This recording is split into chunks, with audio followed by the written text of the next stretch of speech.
Bienvenue dans ce nouveau tutoriel où on va parler des permissions de base et comment ça impacte les joueurs. Alors, vous allez retrouver ici à gauche la vue maître de jeu et à droite la vue joueur. Ce qui va nous permettre de voir en temps réel les différences puis qu'est-ce qui arrive dépendamment de la gestion qu'on fait. Alors présentement, comme on voit ici en bas, je suis le seul connecté. Dans mes utilisateurs, qui est dans la petite option ici Game Setting, User Management, j'ai un joueur. J'ai pas mis de mot de passe pour là, mais il met quand même des trucs de même par défaut, mais en vrai, il n'y en a pas. Alors, il y a différents choix. Player, Trust, Assistant et Game Master. C'est très rare. En fait, moi, j'utilise rarement, là, jamais Trust Player.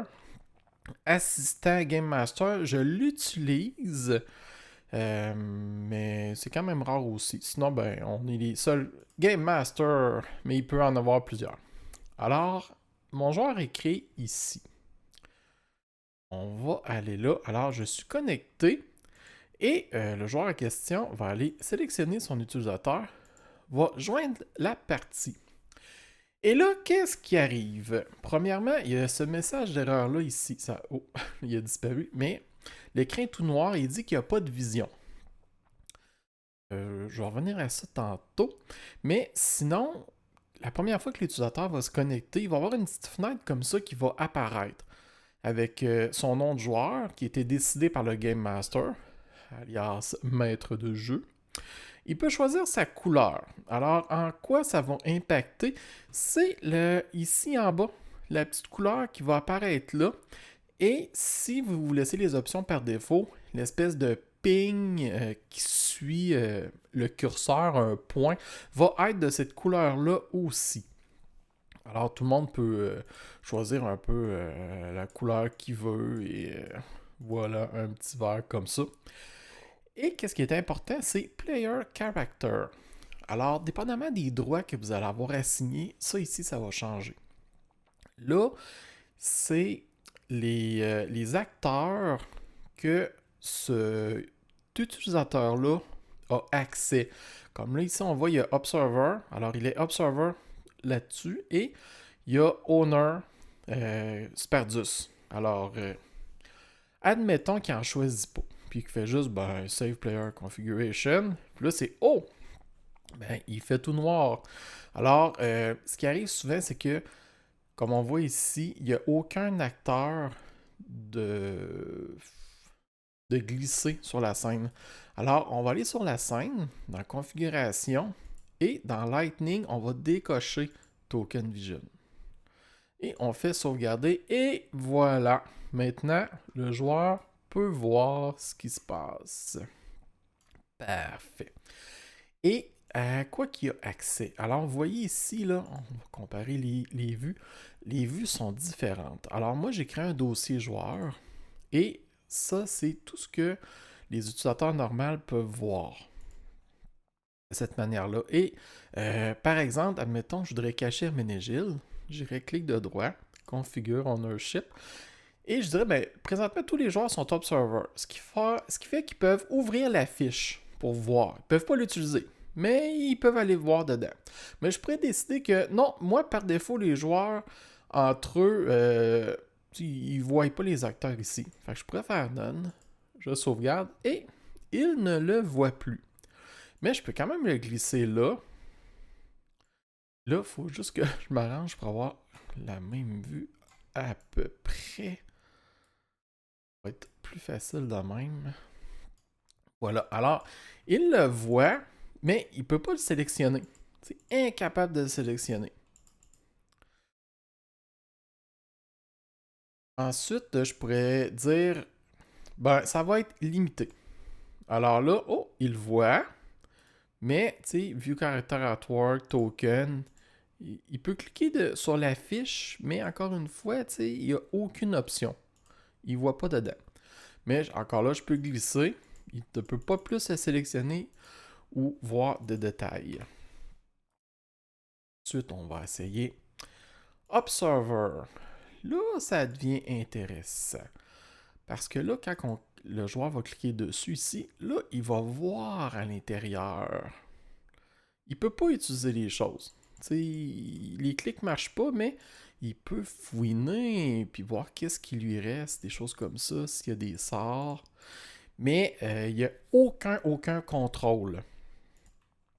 Et là, quand je le glisse, il ne peut pas le déplacer, le sélectionner, mais il peut double-cliquer dessus. Donc là, moi j'ai créé un autre acteur qui s'appelle Spardus et c'est lui que je veux lui assigner. Alors je vais faire un clic de droit dessus, configuration, et je vais lui dire que ben, tous les autres joueurs sont top server. Donc ils peuvent aller dans la fiche, mais pas y toucher. Mais lui particulièrement, le joueur, il va être owner. C'est-à-dire qu'il va pouvoir contrôler le token. Alors, si l'utilisateur sort, je vais leur faire ressortir. On va leur faire connecter. Et là, il n'y a pas d'acteur de choisi. Alors la fenêtre repop. Dire choisis quelque chose. Alors, je vais choisir Spardus et je fais sauvegarder.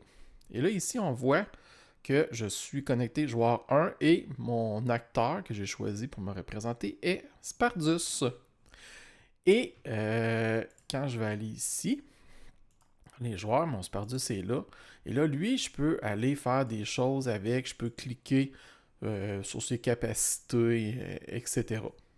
Et là, tout va se passer, je peux le modifier, etc. Mais il y a quand même des limitations, comme là, il ne peut pas aller modifier le token, ce que le maître de jeu peut faire. Admettons que la personne n'a rien sélectionné ou ça peut être un peu plus compliqué, vous voulez l'aider. En tant que maître de jeu, vous pouvez vous diriger ici en bas à gauche et faire un clic de droit sur l'utilisateur. C'est à ce même endroit-là que vous allez pouvoir le kicker, le bannir ou c'est ça, il y a différentes options. Mais ce qui nous intéresse, c'est le User Configuration. On vient à l'écran que la personne avait, qu'elle pourrait faire elle aussi retourner là, faire un clic de droit User Configuration. Donc c'est tout le temps accessible. Et là, vous pourriez choisir pour elle autre chose. Voilà. Alors, ben, ça permet de la visibilité. Et une chose, comme là ici, mon goal n'est pas visible. Pourquoi que le goal n'est pas visible? Parce que All Player est à none. Parce qu'on veut pas que les joueurs aient accès au bestiaire. Des fois, ça peut arriver qu'ils voient. Une bonne pratique, moi que j'aime bien, c'est créer un dossier bestiaire. Comme ça. Et là, vous voyez, par défaut, les joueurs ne le voient pas à cause des configurations qui étaient. Il n'y a rien qui a été changé. Et là, vous pourriez glisser vos choses à l'intérieur. Comme ça. Et vous assurer que Configure Ownership vous juste dire non pour être sûr qu'il ne le voit pas. Mais mettons que c'est des personnages non-joueurs, quoi que ce soit, vous pourriez dire ben oui, ils peuvent le voir. Donc là, ils ont accès au dossier, ils voient les choses à l'intérieur, mais ils ne voient pas de détails. Mais pour un bestiaire, ça peut être un petit peu gênant.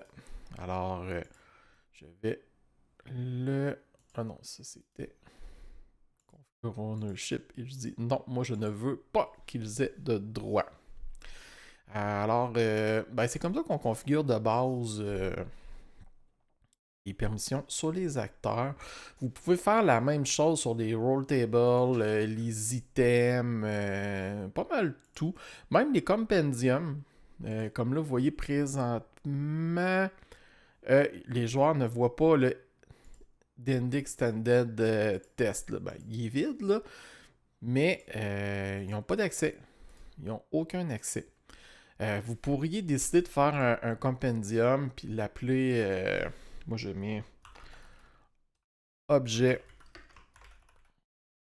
magique qui va être des items. Voilà. Alors là, eux, ils ont accès. Mais ils peuvent rien faire. Ils peuvent pas créer, éditer quoi que ce soit. Comme moi, en tant que maître de jeu, par contre, je peux créer des dossiers ou des items. Mais les joueurs ne peuvent pas. Vous avez une option ici qui est le Toggle Edit Clock. Ça, c'est pour vous, en tant que maître de jeu, vous prémunir de manipulations que vous pourriez faire. Comme là, il y a un petit lock qui fait que je ne peux plus modifier les items qui sont à l'intérieur. Ça vous empêche une mauvaise manipulation, effacer un item que vous ne voudriez pas, un drag de trop, quelque chose comme ça. Alors quand c'est pour être archivé, des trucs comme ça, vous laissez là. Sinon, ben, vous enlevez le lock et là, ben, vous pouvez là, faire un peu ce que vous voulez. Voilà. Mais comme vous voyez, ça apparaît automatiquement aussi du côté des utilisateurs. Mais vous pourriez vous dire, ben moi je veux pas qu'ils voient les objets magiques, je veux que ça soit moi qui les mette dans leur inventaire. Alors, vous pourriez aller dans Configure Ownership et décider ce que vous faites. Et là, vous voyez, vous avez le Trust Player pour lui dire, ben lui, il va hériter des autres, vont avoir des droits différents. Mais moi, je dis que les joueurs sont à none. Alors, je sauvegarde ça. Et là, voilà. Ils le voient ici, mais ils ne peuvent pas aller à l'intérieur. Alors, vous gardez vos choses secrètes. Vous pourriez avoir des cartes, des roll tables, des journaux, des choses comme ça. C'est quand même assez pratique. Alors, admettons qu'on met limité. Là, c'est pas encore assez suffisant. Il faut vraiment là, monter dans le Observer. Voilà.